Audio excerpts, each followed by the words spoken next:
Boa noite, professor. Tudo bem? Tudo, professor. Senhor, eu enviei o link para a turma já, agora é só esperar a galera entrando. Ah, tá bom.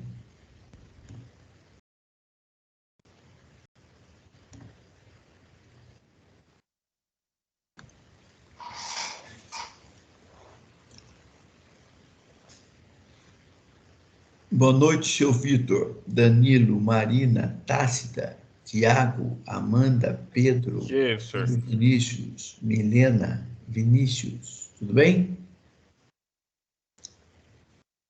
Boa noite. Boa noite. Tudo bem aí?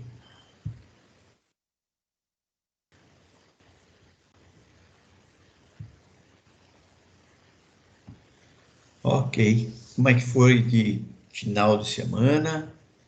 Tranquilo? Vamos fazer uma chamadinha aqui. Tudo bem, professor. Daí a gente já começa.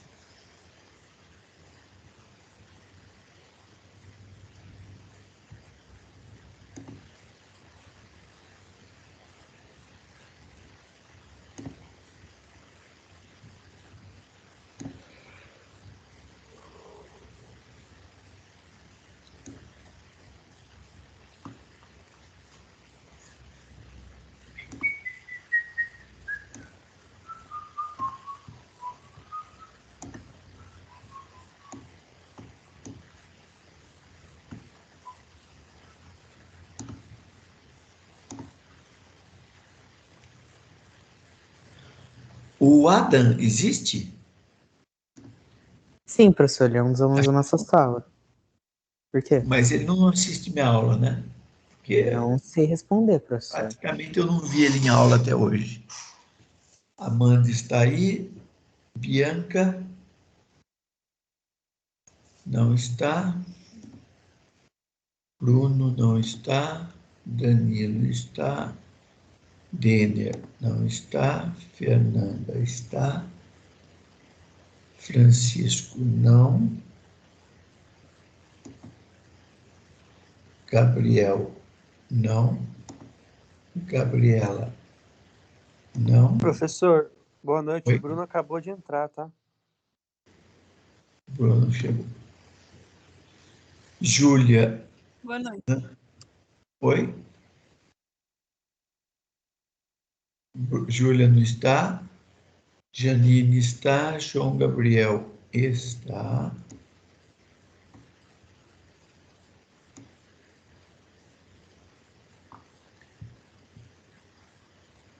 Kelvin não está, Larissa não está,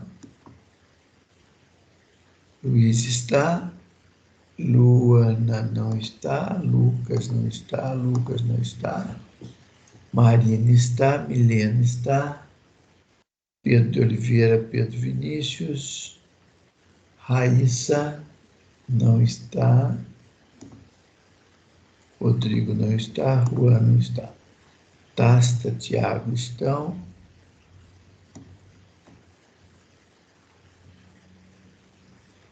Vitor Teodoro está, Vinícius Chaves está, Vinícius Silva está. Ok. Então, até esse momento, são faltantes Adam, Bianca, Denner, Francisco, Gabriel, Gabriela, Júlia, Kelvin, Larissa, Luana, Lucas, os dois Lucas. Eu tô aqui, Qual Lucas? Matheus. Lucas Mateus. Sai. Raíssa, Rodrigo e Juan. Tem alguém aí? Não. Então, com exceção de uma pessoa, o resto não está presente mesmo. Ok. Na aula passada, nós falamos de segmentação do mercado. Hoje, vamos falar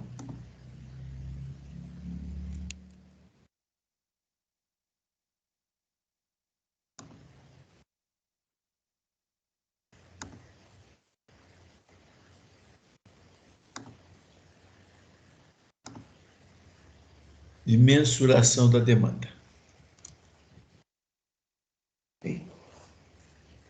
Então, nós vimos que se alguém tiver dúvida da aula passada, é o momento de perguntar, hein? Ninguém tem dúvida, tudo tranquilo? Eu vou dar uma repassada na segmentação para entrar na mensuração. Então, nós vimos que segmentação é uma necessidade imposta pelo mercado competitivo, que na medida em que surgem os concorrentes, a empresa precisa se adaptar a essa concorrência,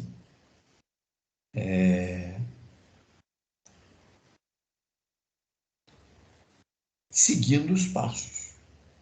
Então, ninguém, em sã consciência, decide que vai segmentar o mercado. Toda empresa tenta ficar o maior tempo possível praticando marketing não diferenciado, ou seja, tendo um produto só para oferecer para todos os possíveis compradores.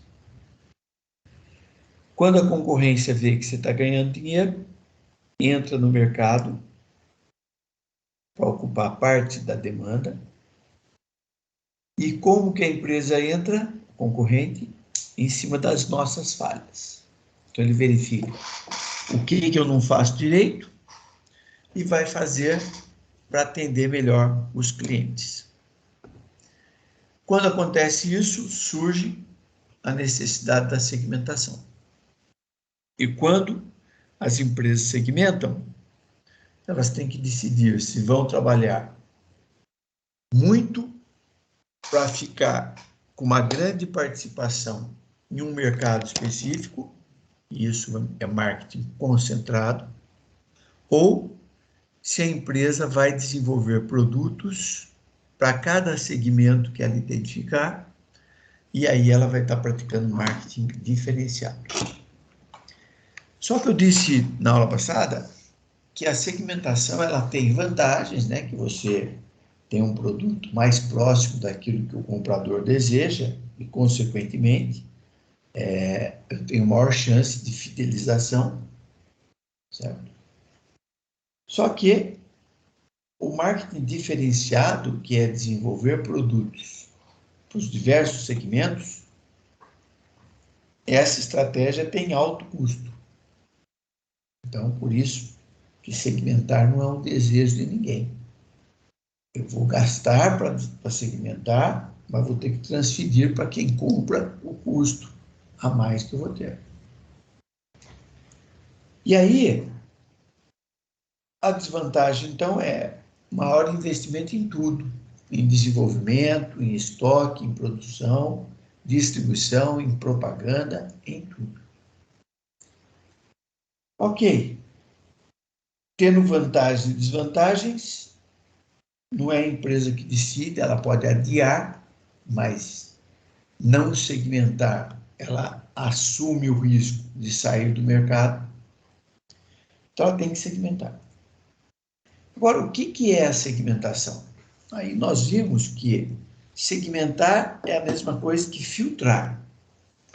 Então, eu pego um grande mercado, heterogêneo, cada um pensando de um jeito, e identifico algumas características que chamam a atenção dos meus clientes, das pessoas que já compram meus produtos, e vou filtrar aquele mercado, aquele conjunto de pessoas extremamente grande e heterogêneo, filtrar sobre alguns critérios, que podem ser geográficos, psicográficos, demográficos ou comportamentais.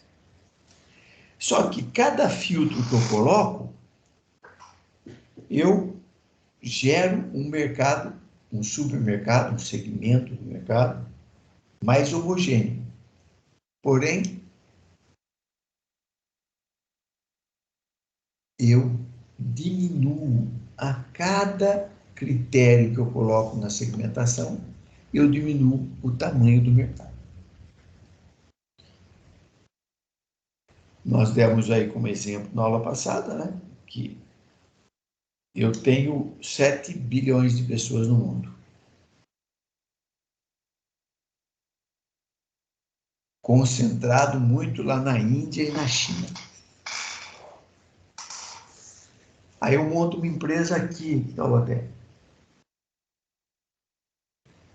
Quando eu defino que o meu foco vai ser fornecer serviços em Taubaté, eu saí daquele universo de 7 bilhões de pessoas e fui para o universo de 300 mil pessoas. Se eu falar em sexo, em idade, em escolaridade, em religião, meu mercado vai cada vez mais enxugando. De repente eu não estou tendo vantagens de atuar naquele mercado. Então, com isso, faz a necessidade, com isso tem a necessidade de medir a demanda. Saber com aquele segmento qual é o volume que eu posso esperar de vendas para aquele segmento. Então, mensurar a demanda é medir o número de vendas possíveis dentro de determinadas características. Então, olha só, eu segmentei, defini um monte de critério e cheguei num público mais homogêneo. Porém, esse público é pequeno, cada vez menor, quando eu vou filtrando. E pode chegar no momento em que eu verifico que o volume de vendas que vai ter não vai ser suficiente para pagar os meus custos e para viabilizar que eu tenha produtos para aquele público, né? Então, olha lá, como é que eu mensuro? Como é que eu meço a demanda? Como é que eu meço a demanda? Então, aqui está dizendo isso que eu acabei de falar, né? Que a segmentação transforma o mercado heterogêneo em homogêneo, segundo alguns critérios. Só que a mensuração da demanda é necessária porque, à medida que eu vou segmentando ou filtrando, vai diminuindo o tamanho do mercado. Uma outra característica interessante da mensuração é que não tem um modelo único. Por quê? Eu tenho que medir quanto é a demanda. Se eu falar assim, eu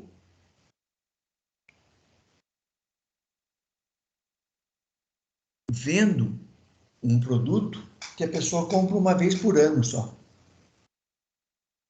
Então, o número de pessoas que anualmente compram aquele produto vai ser a demanda.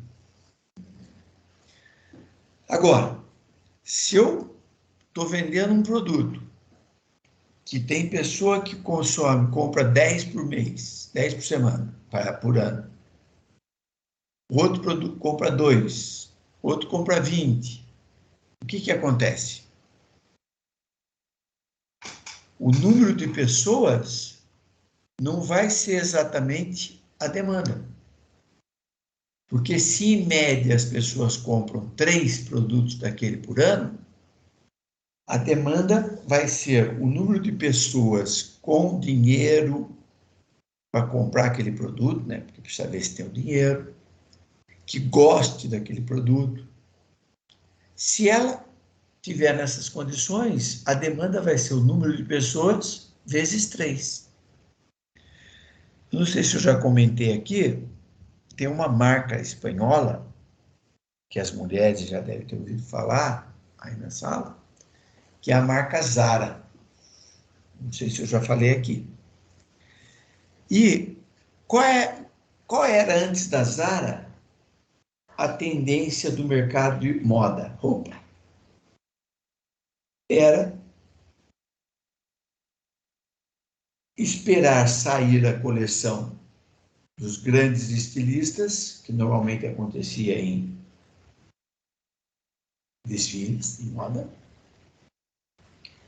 E aí, as empresas iam e tentavam copiar aqueles modelos o mais próximo possível para estar oferecendo para um público menos exigente, que não exigia a marca do estilista.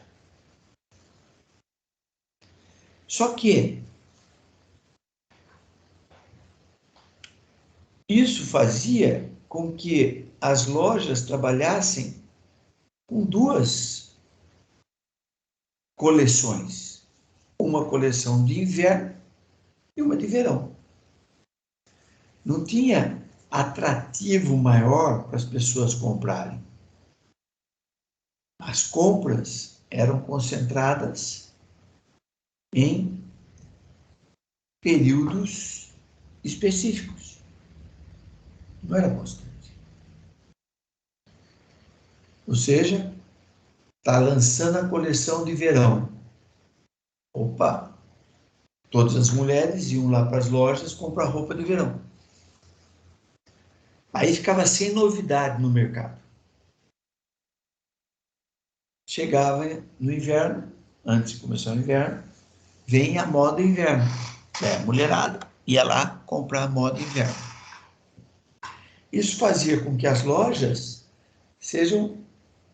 fazer com que fossem sazonais. Em determinados momentos tinha um pico de venda, mas depois caía.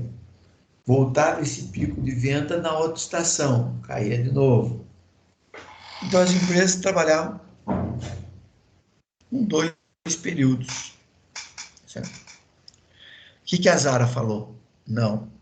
Hoje, com a tecnologia, eu vou fazer o seguinte: eu vou ter correspondente em todos os desfiles de moda.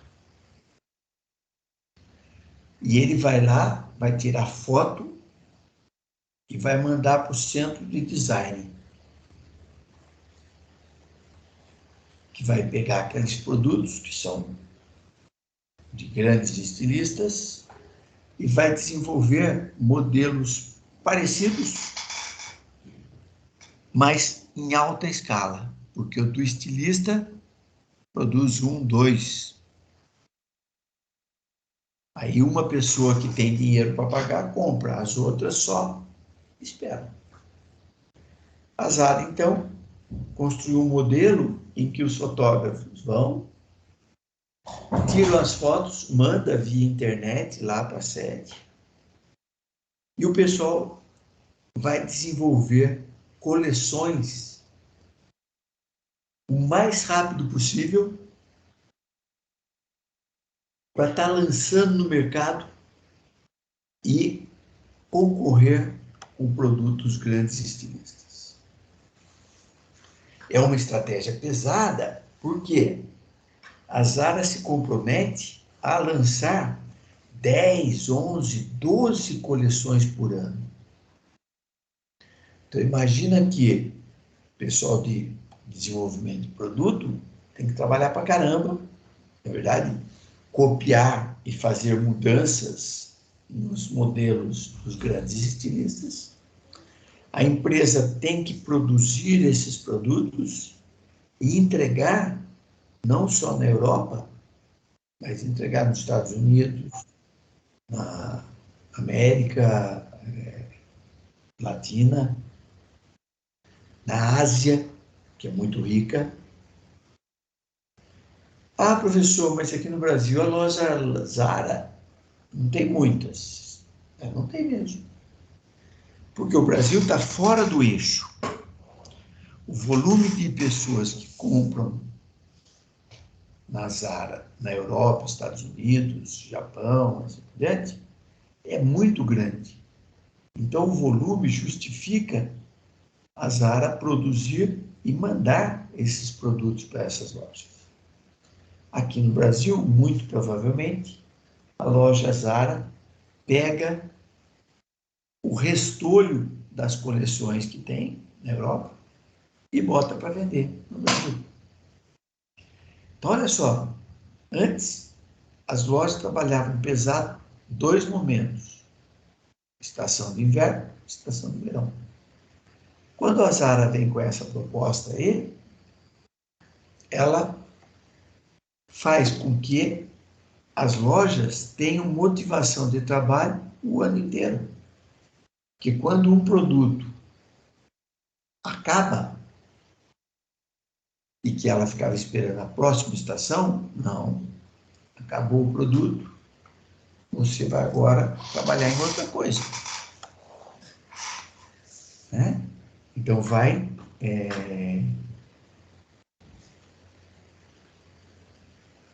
ficar tentando vender o que ficou no estoque. Na Zara, não. Os produtos vêm em menor quantidade para a loja e o mês que vem já vem outro, no outro mês já vem outro, tudo de coleção nova, baseado nos novos modelos dos estilistas. Ok? Então, olha só, mudou, a Zara mudou o mercado. Aí, para funcionar isso, ela tem que ter um sistema de distribuição extremamente eficiente, porque tem que abastecer as lojas. Ah, uma coisa interessante. As lojas da Zara estão ao lado das lojas dos grandes estilistas. Ela investe. Tem a loja da Chanel de um lado, Versace do outro, tem Zara no meio. Aí você passa na vitrine da Chanel, um vestido custa 5.000 euros. Aí você passa em frente à Zara, modelos tão bonitos quanto, mas sem a assinatura do estilista, sendo vendido aí por 200, 300, 400 euros,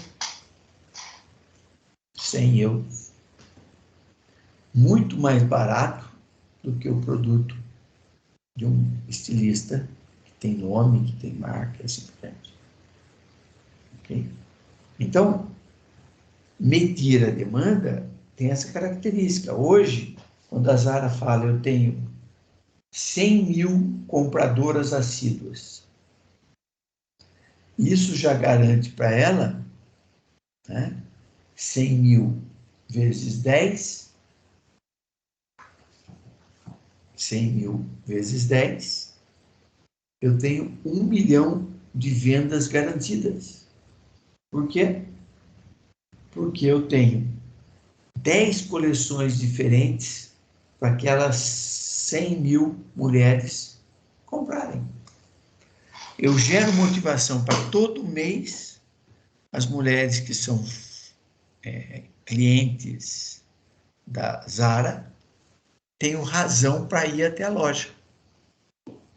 Pensa um pouquinho aí. Aquele pessoal que compra roupa de marca, tênis de marca e tal. Se você for na loja hoje e voltar dali a 2 semanas, qual o volume de novidades que tem na loja? Se tiver no meio da estação, nenhuma. Vai ter novidade 2 vezes por ano, quando eu vou estocar produtos da próxima estação para vender no mercado. Quando eu gero uma coisa como essa que a Zara fez, ela conseguiu trazer para o consumo mulheres todo mês. Dúvidas? Alguém já ouviu falar da Zara?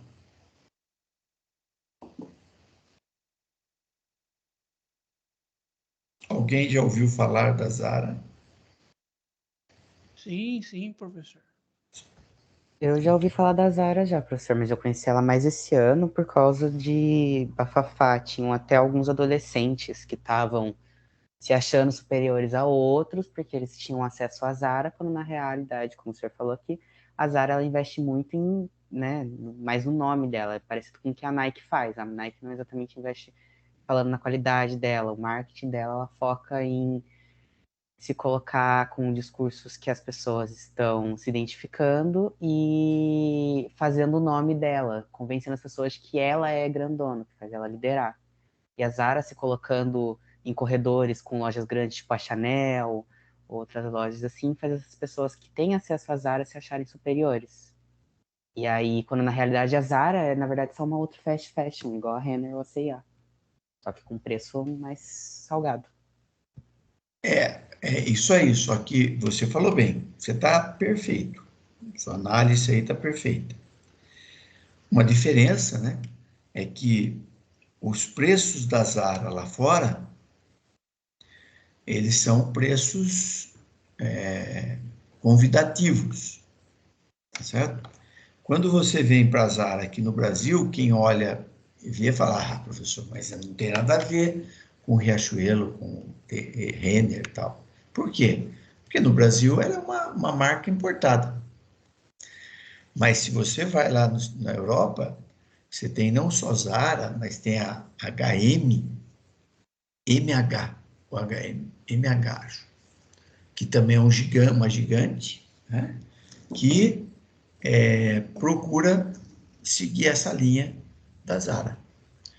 E por que que a Zara, sendo uma empresa espanhola, acaba sendo motivo da aula aqui?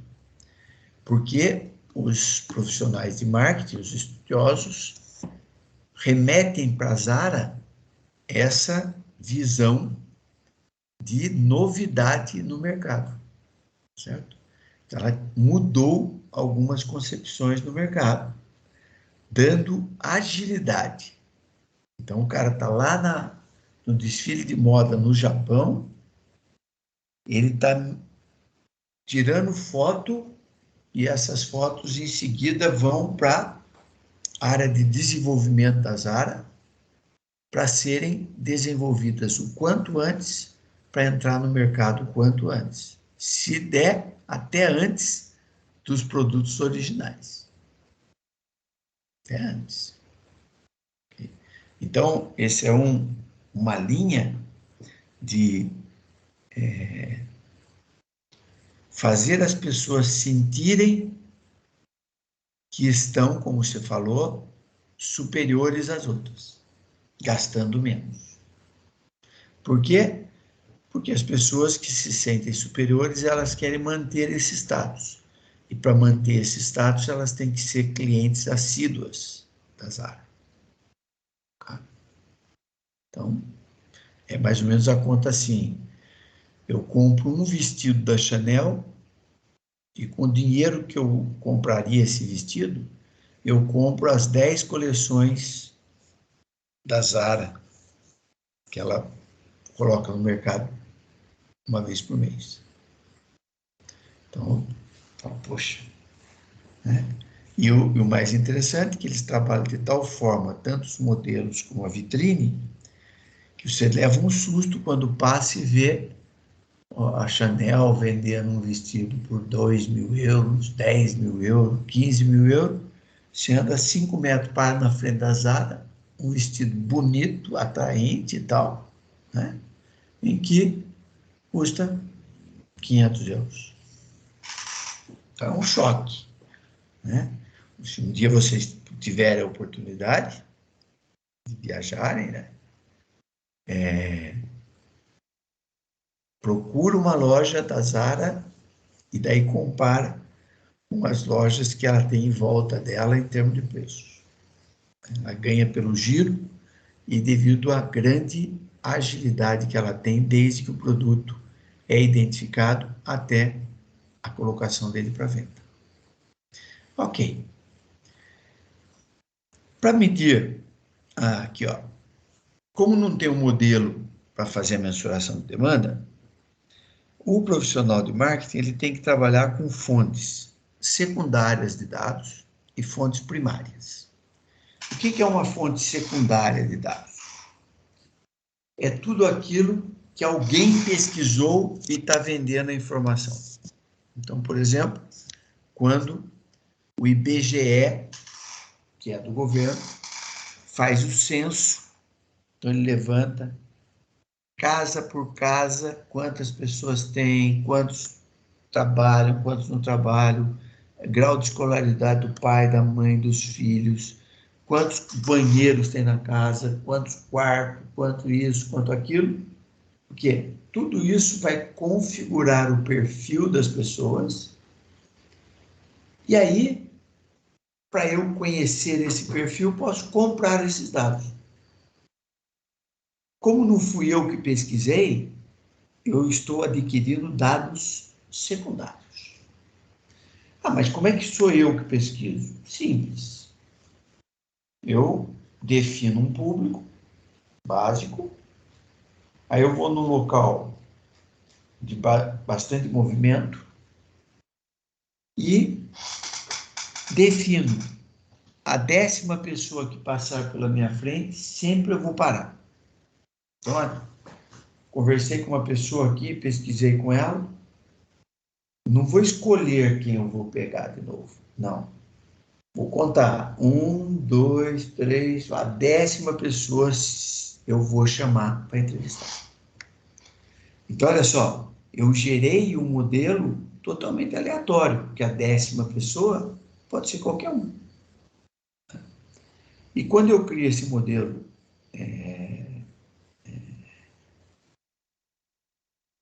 esse modelo de medição, eu estabeleço o critério em que eu vou olhar e vou ver o quê? Ó, a 10ª pessoa, vou entrevistar. Ah, era jovem, tinha 19 anos, fazia colégio, não trabalha, mas mora em casa própria com os pais, a casa tem tantos banheiros, tem isso, tem aquilo. Por esses dados, o pesquisador classifica essa moça. Classifica. E aí ele classifica, ó, uma pessoa de tantos a tantos anos, pessoas de tantos a tantos anos, tem uma predileção maior para isso, para isso, para aquilo. Então, eu vou estabelecendo um modelo e aí eu faço a pesquisa primária, é quando eu vou lá e pergunto para a pessoa. Eu estou fazendo a pesquisa. Ou eu estou pagando para um grupo de pessoas que, sob minha supervisão, vão fazer a pesquisa. Mas a pesquisa é minha. Está feita sob medida para minha necessidade. Tá? Então, quando eu trabalho com esse tipo de atividade, eu vou usar, por exemplo, vou lá no IBGE, né? Ou na internet, ou fisicamente, o IBGE fica na praça da Rodoviária Velha, que está uma casinha que tem ali no meio da praça. Você chega lá e fala, ó, queria os dados do censo, do último censo. Aí, se não me engano, o último censo aconteceu em 2010, 2015. Então já está desatualizado. Não sei se em 2020 teve o censo, porque estava com um problema que o IBGE estava sem recursos para fazer o levantamento no Brasil inteiro, né, de dados censitários. Então, não sei como é que ficou isso depois que eu parei de trabalhar diretamente com essa atividade. Levantou dados. Então, olha lá. Eu quero saber quantas crianças tem no Brasil até 10 anos de idade. No Brasil não, em Taubaté. Aí o que eu faço? Eu vou lá no IBGE e pergunto, ó, quantas crianças tem em Taubaté de 0 a 10 anos? O cara fala, não sei. Eu trabalho sob encomenda. O cara chega aqui com uma faca e tal, o que eu afio? Eu vou afiar. Ah, sob encomenda. Bom, então, Você não compra aleatoriamente produtos. Não. Desculpa, você não fabrica aleatoriamente. Não, só sob encomenda. Tá. Quantas pessoas se encaixam naquele perfil que eu desejo? Vamos supor, em Taubaté tem 300 mil habitantes. Daí eu pergunto, quantas crianças de 0 a 10 anos? O cara fala, não temos esse dado. Como é que você me sugere para eu chegar no número de crianças de 0 a 10 anos que tem em Taubaté? Fala, ó, você pode usar os dados do censo.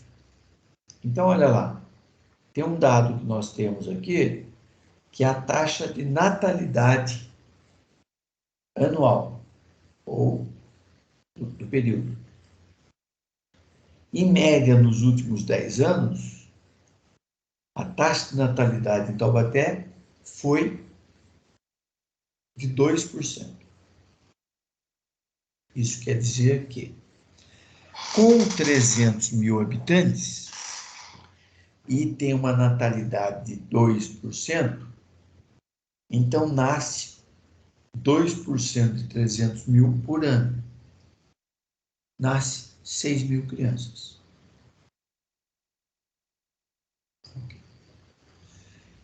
Em 10 anos, eu tenho 60 mil crianças de 0 a 10 anos. Então, olha só, por meio de uma continha, utilizando dados secundários, eu cheguei no número de crianças que tem de 0 a 10 anos em Taubaté.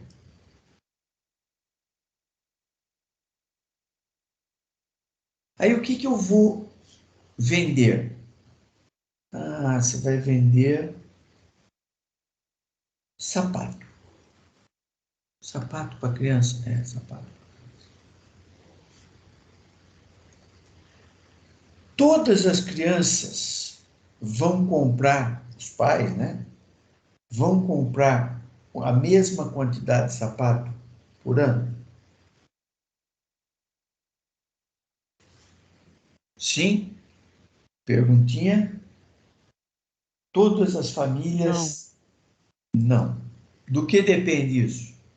Classe social. ah, O que mais? Onde a pessoa mora pode também influenciar. Talvez o costume da cultura, se a família tem costume de comprar, entre essas coisas. Se tem dinheiro.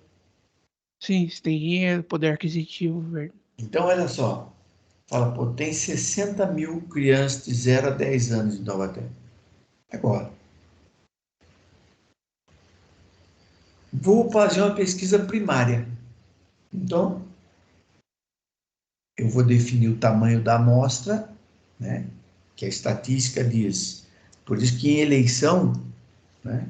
Diz assim, ó, foram ouvidas 1.200 pessoas do dia tal, e com os dados da pesquisa, o candidato tal vai ter tantos por cento, o candidato tal vai ter tantos por cento, o candidato tal vai ter tantos por cento. Com margem de erro de mais ou menos tantos pontos. O que foi feito ali?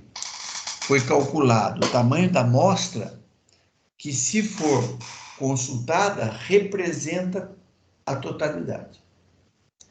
Quanto mais homogênea for a amostra, e aleatória for a escolha, maior vai ser a proximidade dos dados coletados e daquilo que vai acontecer na realidade.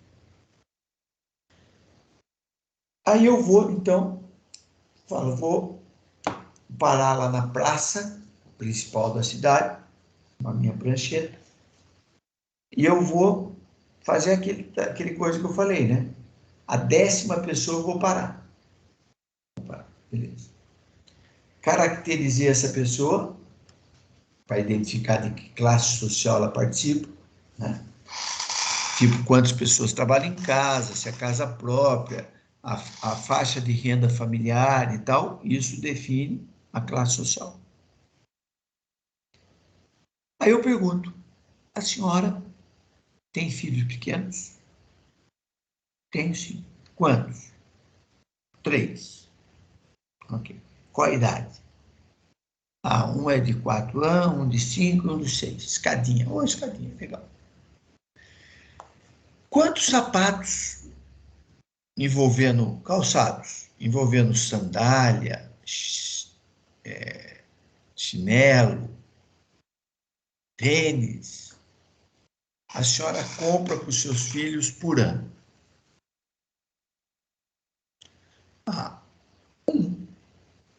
Então, para aquela classe social, é um par de sapato por ano de calçado. Aí vem a outra pessoa. Faço. Eu caracterizo e aí eu vejo que aquela classe social, aquela pessoa já compra 3, 4 pares de sapato por ano para o filho. Então, vou fazendo uma associação que é classe tal, classe A, B, sei lá, compra tantos pares de sapato por ano para os filhos, classe C, D, compra tantos.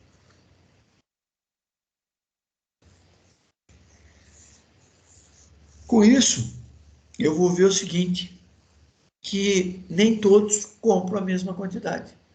E no extremo, eu posso identificar que é o seguinte, ó, a classe A compra 4, 5 pares de sapato para os filhos por ano, classe B, 2, 3, classe C, 2, classe D, 1, e abaixo da classe D não compra nenhum.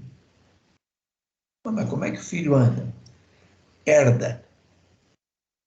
Herda do primo, do irmão. E o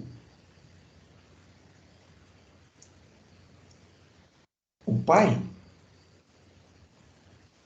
só tem condições de fazer assim. Até esses dias eu estava assistindo um programa de um stand-up e o cara estava falando que era o filho mais novo de 12 irmãos. Ele falou, ó, eu fui ter pela primeira vez uma roupa só minha, foi comprado para mim, com 16, 17 anos. Até então, eu era o mais novo, eu ia herdando as roupas, sapatos e tal, dos meus irmãos mais velhos.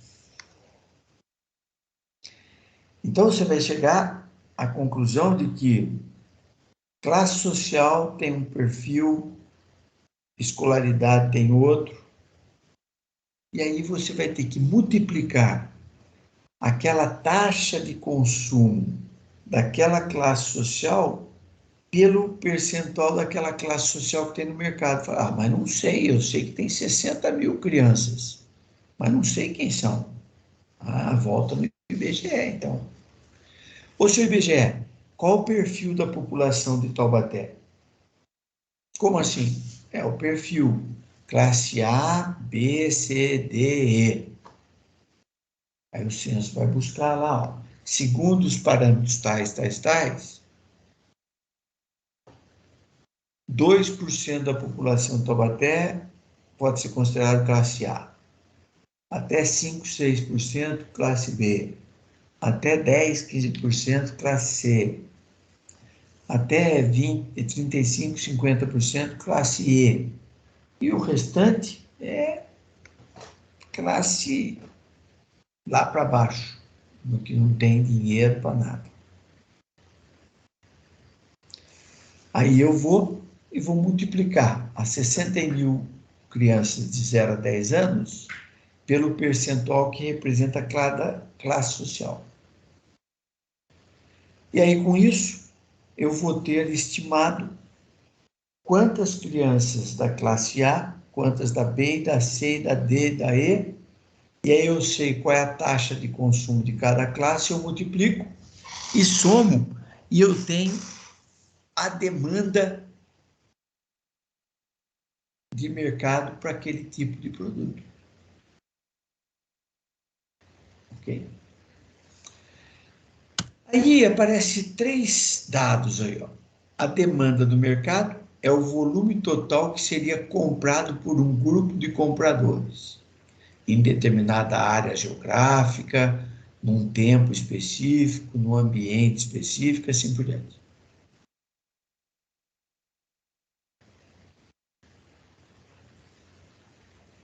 A demanda é o real, é o quanto está sendo demandado no mercado. Aí eu tenho a figura da previsão de mercado, que é um número representado pelo volume de investimento que é feito no mercado. E o terceiro é o potencial de mercado. Então vamos para o gráfico, que fica mais fácil de entender isso aqui. Então, olha lá, nesse gráfico, eu tenho na horizontal o esforço esperado. Esforço aqui, a gente pode traduzir em investimento, em dinheiro que está sendo empregado para vender esse produto. Tá? Com desenvolvimento de produto, com embalagem, com distribuição, tudo que eu estou gastando com marketing é o esforço de marketing. Na vertical, eu tenho o volume de vendas possível, que é a demanda. Agora, olha que legal isso aqui, ó. Se eu não gastar nada com marketing, ainda assim eu vou ter uma venda mínima. Então, você passa lá aquele armarinho, aquela loja de um monte de coisa que tem lá perto da sua casa, e você vê aquela loja sempre vazia. Sempre vazia. Desculpa. A loja vazia, não sempre vazia. Mas ela não tem fachada, os vendedores não são muito bem treinados, o dono não é um bom vendedor. Mas tem gente que entra e compra. Você fala, poxa, mas não está investindo nada em marketing. Por que as pessoas compram? Porque o fato de ter disponibilidade já faz com que uma ou outra pessoa compre o produto. Então, se você não fizer nada, você vai vender alguma coisa. Se vai ser o suficiente, é outra história. À medida que o mercado vai gastando dinheiro para atingir outros públicos, essa curva sobe e vai caminhar para uma assíntota horizontal. Não vamos falar esse nome que é feio. Vai caminhar para um limite aqui, ó. Essa linha tende a ficar paralela a essa linha tracejada que está aqui em cima. Então, quer dizer o seguinte, ó, que a previsão que eu tenho de venda, ou a previsão de demanda do mercado, ela vai ser o valor que, dado o investimento que eu faço, ele vai refletir em um ponto de venda aqui proporcional a essa curva que está aqui. Se eu investir pouco, eu vou faturar pouco. Se eu investir muito, até mais ou menos aqui, onde eu estou passando, né? Vale a pena investir, porque eu estou ganhando mais vendas. A partir daqui, não adianta eu investir mais. Porque você não vai ter retorno nenhum mais. Você não vai vender mais, porque já saturou o mercado. Outra coisa importante da mensuração de demanda é que ela depende do como está a economia daquela região. Então, quando a economia local está em prosperidade, eu tenho um potencial de mercado maior do que quando eu estou em depressão. Um exemplo aqui é o ano de 2019, 20 e 21, devido ao coronavírus, em que As empresas fecharam, tudo fechou. Aí começaram a abrir as exceções, porque senão quebrava o país. Tem país por aí que está quebrado. Tem país que durante a pandemia gastou tudo que podia, o que não podia, e não tem recursos naturais para recuperar, está quebrado. O país está quebrado. Quebrado no sentido financeiro. Pô, se eu estou em depressão por causa da Covid, estou sem emprego, tá tudo isso, o que as pessoas tendem a fazer? A recolher o dinheiro do cofre e vai adiar o consumo. Quando ele adia o consumo, o meu potencial de vendas cai. Então, às vezes você fala, poxa, eu estava vendendo tão bem o mês passado, o que aconteceu que esse mês não estou vendendo? Não é culpa sua, muitas vezes. Porque pode estar tendo uma crise no mercado de desemprego, pessoas que não sabem quando vai voltar a trabalhar e tal, que seguram o dinheiro e não gastam.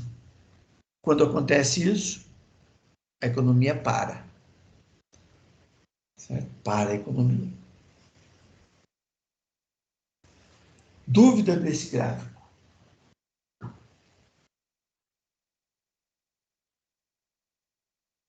Dúvida? Acredito que não, professor. Outra pessoa? Vinícius? Vamos Não, provocar outro aqui. Vitor, comenta, não. Vitor. ah, Sobre esse gráfico, professor? Sobre o conceito todo e sobre o gráfico. Como é que você vê isso? Bem, eu acho que, tipo, quando a pessoa tá meio, né, tá na incerteza do que vai acontecer, ela tende a gastar menos, né? Então, explica o gráfico aí que Diminui o potencial de venda. ela não quer gastar sem saber o que vai acontecer no futuro, né? Numa crise, ela não pode simplesmente sair comprando qualquer coisa, então isso aí vai diminuir o potencial de venda de produtos, também vai dar uma, não sei se posso falar, uma esfriada no mercado, essas coisas. Isso mesmo. É exatamente isso. Então, olha só. Obrigado, Vitor. Está inteiramente coligado aí, né, a decisão de segmentar o mercado e mensuração da demanda. Por quê? Vamos supor que você olha e chega que o potencial de venda de sapato para esses 60 mil crianças que tem na cidade vai dar 100 mil pares por ano. Dividido por 10 mil pares de sapato por mês. Aí tem 10 lojas de sapato. Se todas tiverem participação igual no mercado, né, eu vou conseguir cada uma delas vai vender 1.000 pares. Aquelas empresas que com 1.000 pares de sapato conseguem pagar os custos todos e ainda sobra lucro, ela continua no mercado. Ela vai investir naquele mercado. Se essas 1.000 peças possíveis de vender par de sapato não forem suficientes para pagar o custo de reposição do sapato que eu vender para poder comprar outro para trazer. Se ela não tem essas condições, ela vai fazer o quê?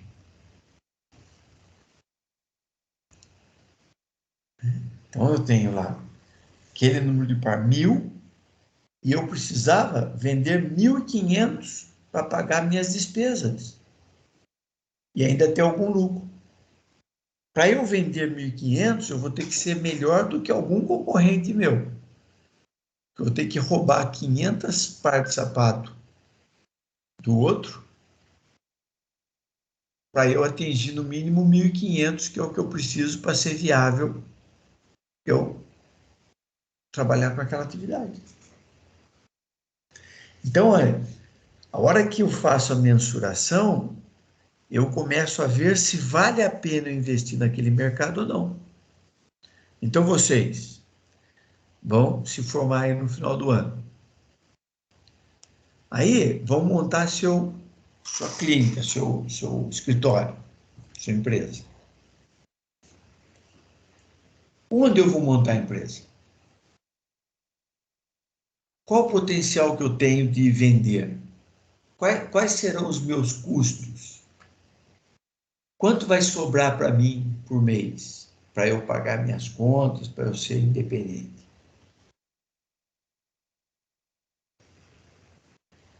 Tudo isso vai ser usado para verificar se o volume potencial de venda justifica você investir para aquele negócio. Aí vocês vão montar o escritório, vai custar tanto. Aí você vai pagar tanto de imposto, vai pagar isso, vai pagar aquilo. Quer ter um ganho de X reais por mês. Aí você faz o inverso para definir quantos clientes, a que preço você tem que ter para atingir o seu objetivo. Esse ter que verificar o mercado é a mensuração da demanda. Tudo bem? Joia? Ó,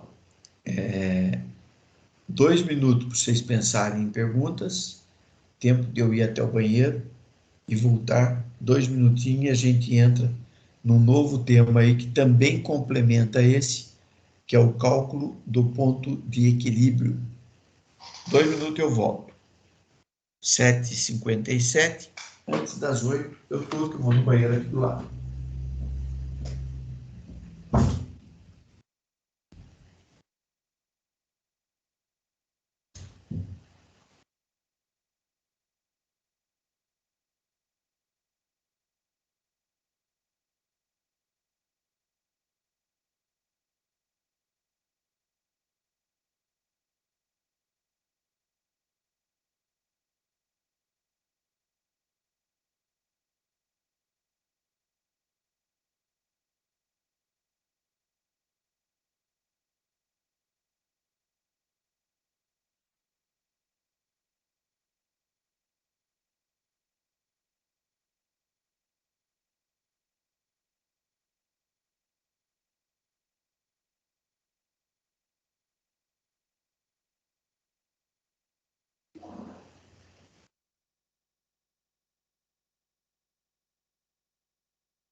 Então, estou de volta aqui.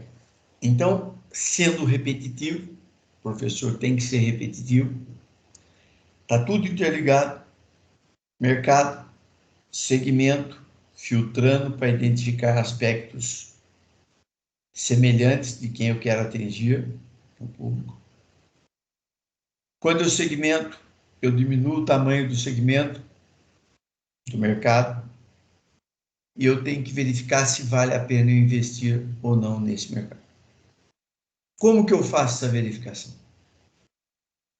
Aí, nós temos, eu não vou cobrar cálculo de vocês, nada, né? Mas é importante que vocês saibam, certo?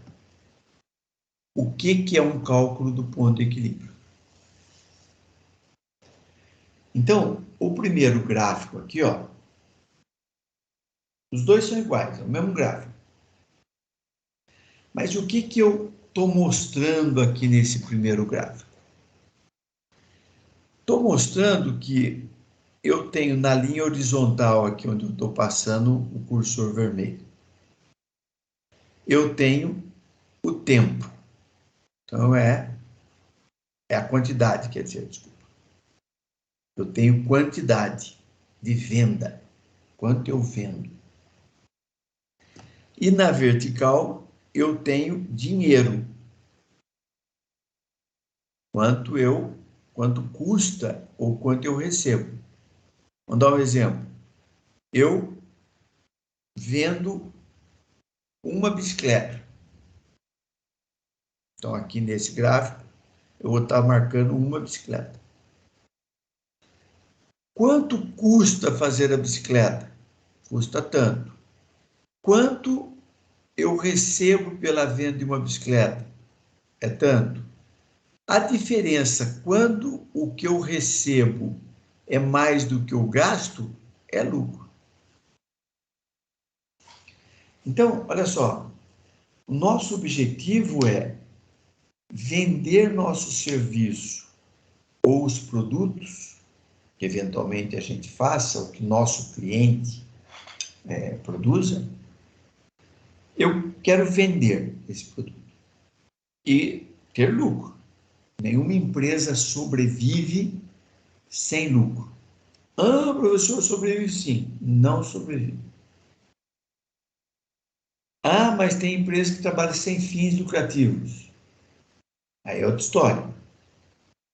Não é que ela não pode ter lucro e não deve ter lucro, que não precisa.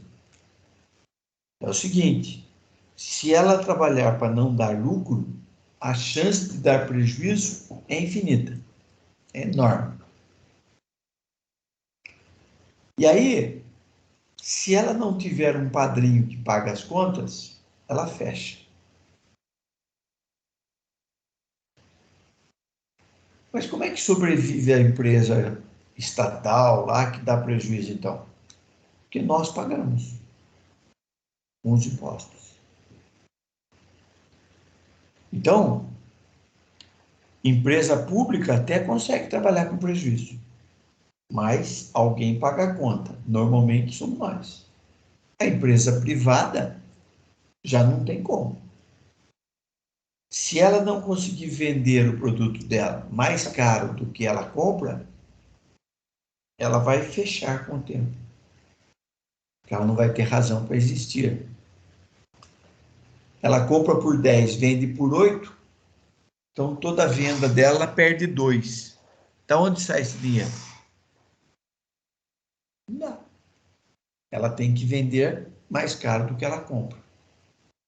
Então aqui nesse gráfico, eu tenho aqui, ó, uma linha horizontal aqui, que é o custo fixo. Então toda empresa tem custos que só acontece independente do quanto a empresa vende. Então vou dar um exemplo. Eu tenho uma empresa, um bar. O aluguel que eu pago pelo ponto diminui ou aumenta se eu tiver mais ou menos cliente no bar durante o mês? que vocês acham? O aluguel do bar, ele é maior quanto mais produtos eu vendo? É assim que funciona? Não. O aluguel é fixo, né? Você vai pagar. Se você não vender nada, você pode chegar no final do mês e falar para o dono do prédio: ó, você alugou para mim por R$ 500, mas eu não vendi nada. Então eu não vou pagar você. Pode fazer isso? Não, claro que não. Não. Então, olha só, o aluguel é fixo. E se eu vender 1 milhão, o dono do ponto pode chegar para mim e falar assim: ó, você vendeu muito aí, eu quero mais no aluguel. Pode fazer isso? Não. O aluguel é fixo. O comprador, o dono do prédio definiu o valor, a pessoa que está alugando aceitou esse valor, e aí o risco é dos dois. Se aquele que está alugando ganhar muito dinheiro, ele se deu bem. Se o que está alugando não ganhar dinheiro, ele se deu mal, porque ele vai ter que tirar dinheiro de algum lugar para pagar o aluguel. Outros itens que não variam com a venda. Salário do funcionário. Ah, professor, mas eu trabalho numa loja, eu ganho comissão. Opa! O salário fixo que você tem não varia. Só que você tem dois ganhos, né? Tem gente que tem dois ganhos. Ele tem lá um salário mínimo fixo por mês. E mais 1% do que ele vender. Então ele já sabe que ele vai ganhar R$ 1.000 no mês. Se ele não vender nada, ele ganha 1.000.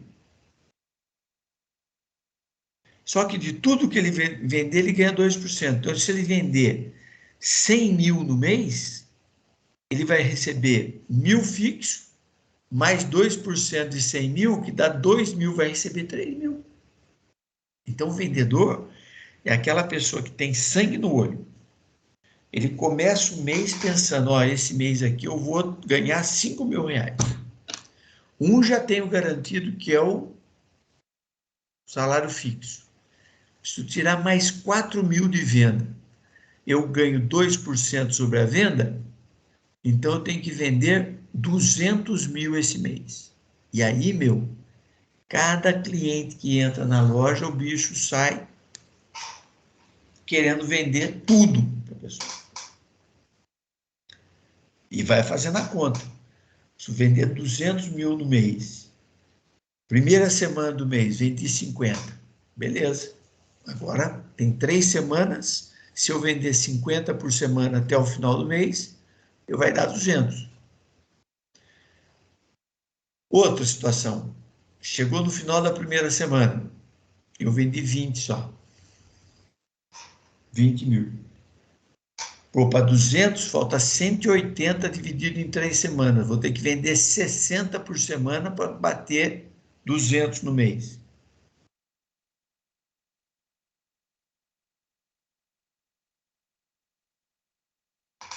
Aí eu vou avaliar. Vai dar? Não vai. Outra situação. Terminou a primeira semana, eu já vendi 100 mil. Eu já garanti 2 mil de comissão.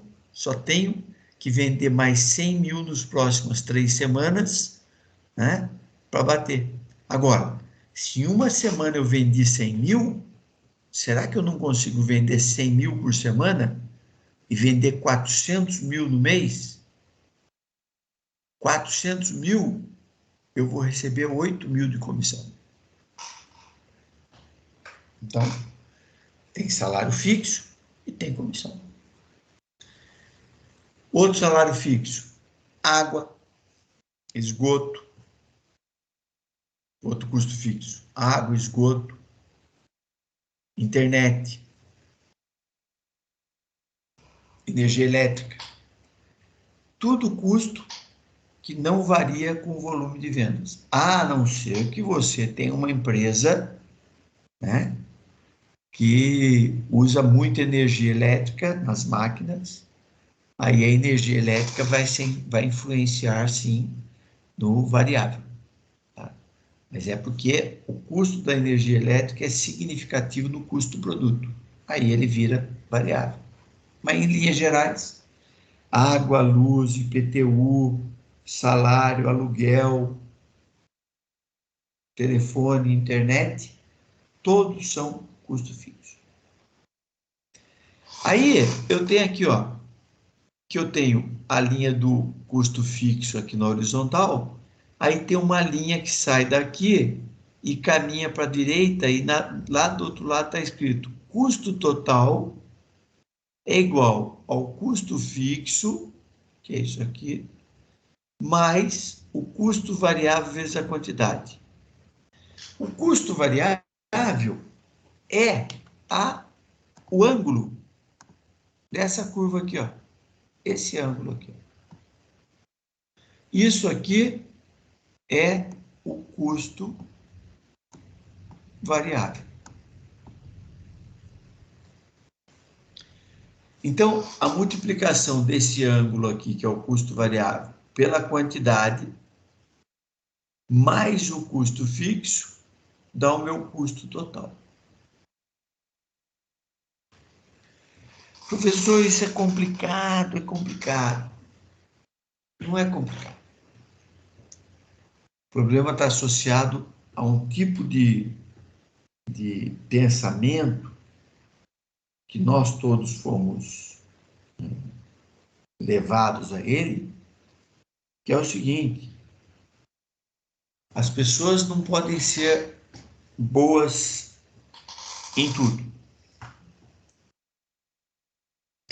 Nós fomos levados a acreditar nisso. Não quer dizer que eu concordo. Quem é bom de matemática não é bom de biologia e de português. Quem é bom de português não é bom de matemática nem de biologia. Então, isso faz com que uma aulinha, vamos chamar de aulinha, uma aula com o mínimo da matemática já parece difícil. Por quê? Porque isso aqui é equação do primeiro grau. Né? Uma equação que tem o A da equação é o custo fixo aqui, o custo variável é a inclinação da curva, que é o B, e a quantidade é o X. Tá certo? Então, se a gente lembrar lá da matemática do ginásio, o ponto onde a reta corta o eixo é o Azinho. O ângulo é o Bzinho. Então, se eu tenho aqui um custo variável de 5,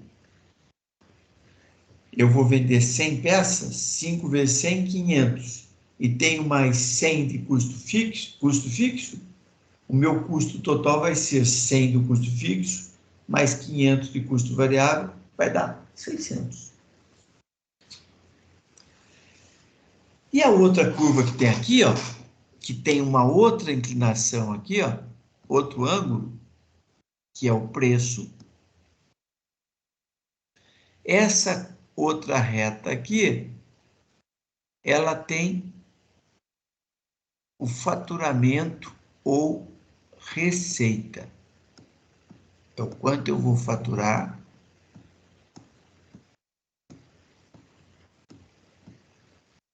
Quanto eu vou faturar.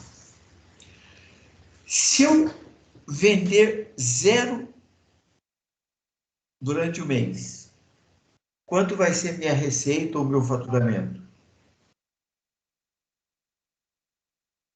Hein? Vinícius, você que estava falando comigo, Vitor. Se o meu preço é 20 e eu vendi 0 peças, quanto que eu tive de retorno?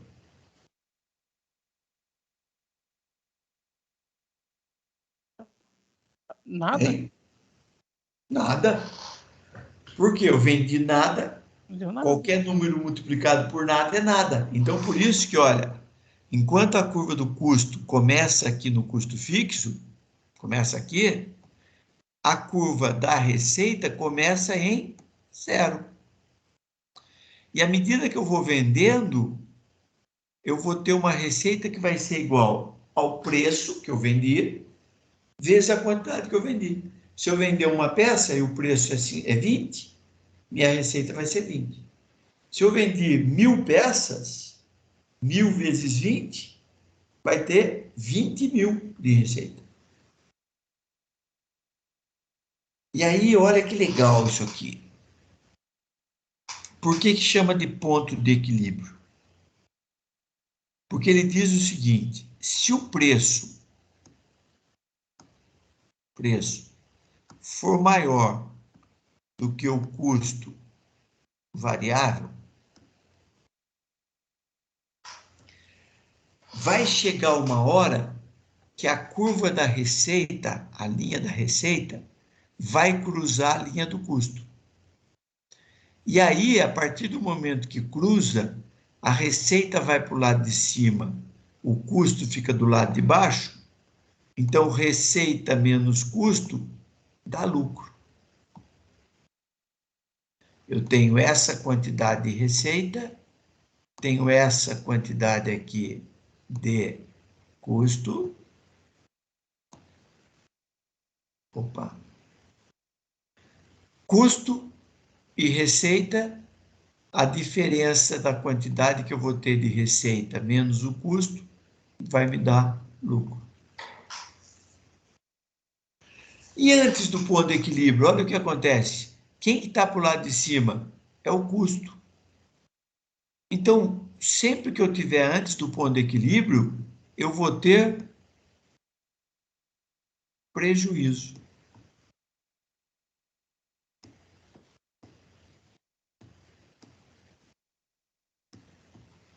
Que aqui está representado como sendo perda.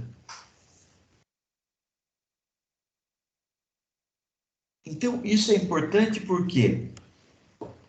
Porque eu sabendo quanto eu tenho que vender, no mínimo, para não ter prejuízo, e a partir daqui, o que eu vender a mais vai me dar lucro, eu consigo voltar lá na segmentação e na mensuração de demanda e consigo verificar se eu vou ter condições de vender mais do que a quantidade no ponto de equilíbrio para eu ter lucro. Porque se eu, na mensuração da demanda, verificar que não tem demanda suficiente para atingir o meu ponto de equilíbrio ou para ultrapassar o ponto de equilíbrio, tudo que eu estiver gastando com esse produto, para investir nele, para montar loja e tal, não vai se pagar. Então, esses 3 temas e mais o próximo que nós vamos ver na semana que vem, não, na outra semana que vem é feriado, e amanhã a gente vai ver outro assunto, nós vamos ver que segmentação de mercado, mensuração de demanda, cálculo do ponto de equilíbrio e ciclo de vida do produto, que a gente ainda vai ver, eles trabalham juntos. E a empresa que analisa esses 4 itens, ela dificilmente vai passar por dificuldades, por não faturar o suficiente para pagar as despesas e assim por diante. Eu sou chamado para dar consultoria e a maioria das empresas que me chamam estão sem condições de sobrevivência. Por quê? Porque não fizeram essa continha básica aqui. Vamos dar um exemplo bem prático aí para vocês. Hoje vocês estão tendo aula à distância, então vocês não conheceram. Mas tinha uma moça que todo dia estava na porta da faculdade com um carrinho de pipoca. Alguém chegou a ver essa moça?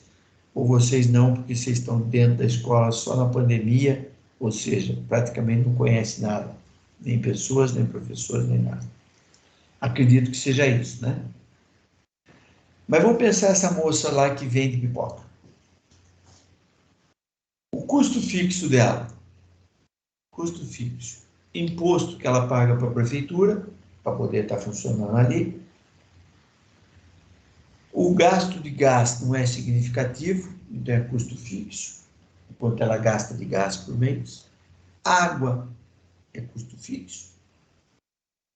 Se tiver algum ajudante, algum funcionário trabalhando na empresa, é ajudante, é funcionário.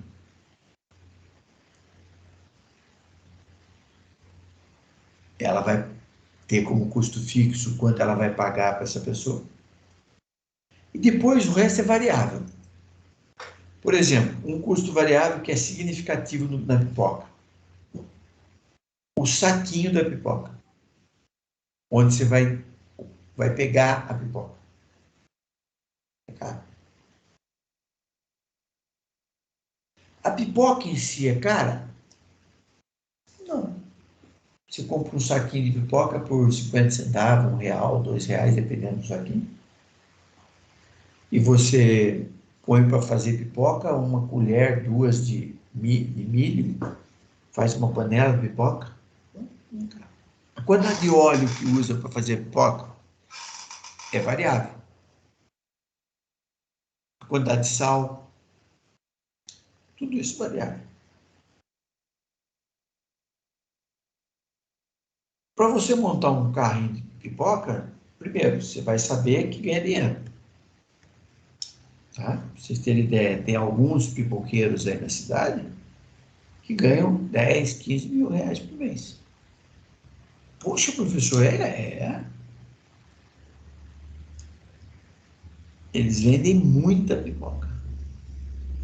É uma comida rápida. Né? Um lanche rápido da tarde, pipoca. Então ela precisa saber quantos saquinhos de pipoca ela tem que vender para ela ser viável. Isso é o cálculo do ponto de equilíbrio. Okay? Então, olha só, eu não vou continuar essa matéria hoje. O restante, falta aí 18 minutos. Eu vou dar para vocês responderem aquelas perguntinhas que eu dei lá no EVA. Eu dei pergunta no EVA para vocês, né? Sim, sim. Sim. Então vocês podem usar esses 18 minutos para responder perguntas associadas a essas matérias que eu dei, segmentação, mensuração e alguma coisa que tenha sobre ponto de equilíbrio lá.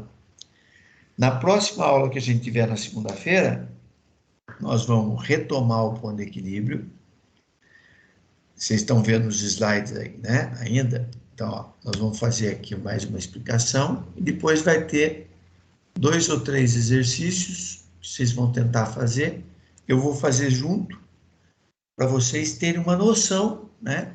Não tenho a expectativa de que vocês saibam fazer profundamente isso aqui. Alguns vão ter facilidade, mas eu quero que vocês conheçam esse assunto, tá? Apesar de não cobrar na prova cálculo nenhum em relação a ele. Tudo bem? Dúvidas? Dúvidas? Acredito que nenhuma também, professor. Então tá bom. Então, ó, 18 minutos, agora 16, vocês podem gastar para fazer exercício lá, tá? Eu vou encerrar aqui e amanhã a gente vai ver marketing, algum marketing, não lembro qual vai ser amanhã, certo? Dentro Tudo daquela bem, linha professor. das aulas que a gente vai ver das especializações do marketing. Boa noite para vocês. Boa noite, professor. Boa noite, professor. Alguém chegou depois da chamada aí? Ô, professor, cheguei. Opa! Acordou, hein? Quase que fica com falta. Por pouco. É. Vamos lá. Vou dizer quem está com falta aqui. Se chegou, me fala.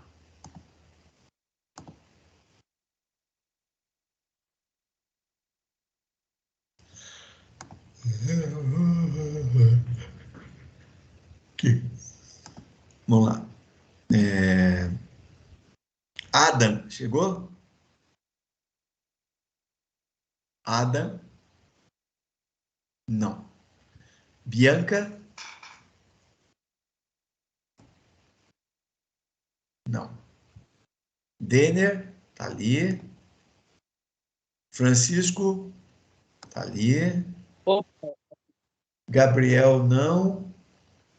Gabriela, não. Júlia, sim. Boa noite, senhor. Boa noite, senhor. Boa noite. Aí, depois da Júlia, vamos ver quem chegou aqui. Júlia, sim. Kelvin? Não. Larissa? Não. Larissa, não. Luana? Não. A Luana, sim. Luana, sim. Luiz, sim. Já estava. Lucas Silva? Não. Raíssa, sim. Rodrigo? Não. Juan, sim. Ok. Então faltaram hoje Rodrigo, Lucas Silva, Larissa, Kelvin, Gabriela, Gabriel e Adam. Tudo bem? Boa Tá com noite. presença o Vinícius aí? O Vinícius já não estava com presença? Deixa eu ver. Vinícius está com presença. É que eu tinha entrado depois da chamada, eu acho. Ah, mas eu acho que eu vi seu nome ali. Você estava entrando na hora que eu fui chamado. Alguma coisa assim, mas eu já tinha dado presença. Tá bom? Obrigado. Boa noite para vocês.